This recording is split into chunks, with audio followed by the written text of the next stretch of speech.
இந்த வீடியோ நம்ம என்ன பார்க்க போறோம்னா ஜாவா ஸ்கிரிப்ட் யூஸ் பண்ணி ஃபிபோனாச்சி சீரிஸ் எப்படி பிரிண்ட் பண்றது பத்தி பார்க்க போறோம். வாங்க வீடியோக்குள்ள போலாம். ஃபர்ஸ்ட் ஸ்கிரிப்ட் ஸ்டார்ட் பண்ணிக்கலாம். ஓகே, இப்போ நான் ஒரு 4 வேரியபிள் வாங்கிக்கிறேன். n1 = 0, n2 = 1, அடுத்து நெக்ஸ்ட்னு ஒரு வேரியபிள் வச்சுக்கிறேன், அடுத்து i. ஓகேவா? ஸோ இப்போ வந்து யூசர்ட் வந்து நான் வந்து வாங்கணும் வேல்யூ, ஏன்னா எவ்வளோ தூரம் பிரிண்ட் பண்ண ஒரு வேல்யூ வாங்கணும்ல. ஸோ ஒரு வேரியபிள் கிரியேட் பண்ணிக்கிறேன். வேறு நாம் இன்டிஜரில் தான் வாங்க போகிறேன். ஸோ பேர்சின்ட் ப்ராம்ப்ட் வாங்க போகிறோம், ஏன்னா டேரெக்டாக ஸ்கிரிப்ட்லேயே வாங்குறதுனால. ஓகே, இதை டைப் பண்ணிக்கிறோம். எந்த லிமிட் ஃபார் ஃபிபோனாச்சி சீரிஸ். ஓகேவா? இப்போ என்ன பண்ண போகிறோம், ஃபார் லூப் வழக்கம் போல். ஃபார்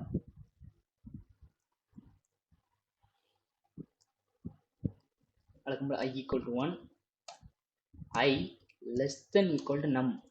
அதாவது எப்போ i வந்து கிரேட்டர் தான் நம் ஆகுது அப்போ வந்து இந்த ஸ்டாப் ஆயிரும். அது வரைக்கும் ரன் ஆகும். அப்புறமா i++.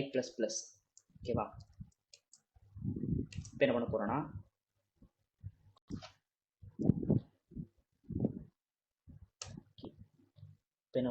ஃபஸ்ட்டு நான் வந்து டாக்குமெண்ட், அதாவது டேரெக்டாக இதிலே பிரிண்ட் பண்ண போகிறேன். ஸோ இங்கே document.write யூஸ் பண்ண போகிறேன்.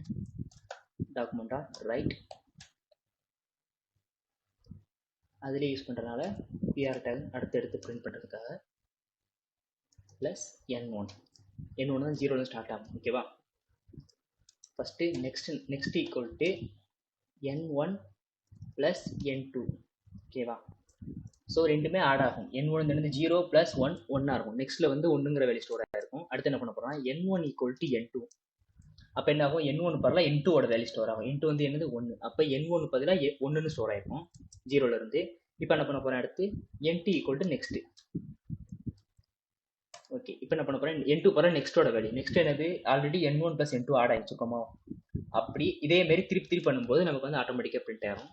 இதுக்கான அவுட்புட் ரன் பண்ணி பார்க்கலாம் குரோமில்.